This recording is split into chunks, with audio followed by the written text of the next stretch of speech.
देखो ये तो प्रथम प्रोक्योरमेंट सरकार आसला प्रोक्योरमेंट चलती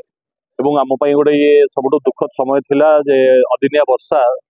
कोटा कोटे बहुत गुड़े धान फसल नष्ट करता कि भी किभली भाव चाषी मान धान प्रॉपर्ली टेकअप हम एवं राज्य सरकार एवं धान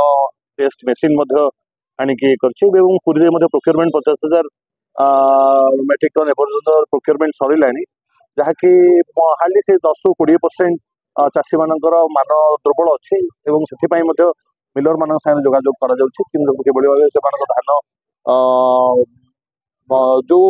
अच्छी तार ग्रेडेशन जो अच्छी से ग्रेडेशन टे कोहल मनोभाव रखी किभली भाव चाषी किभली भाव पाइपर तार धान मूल्य से व्यवस्था कर देखो आप तो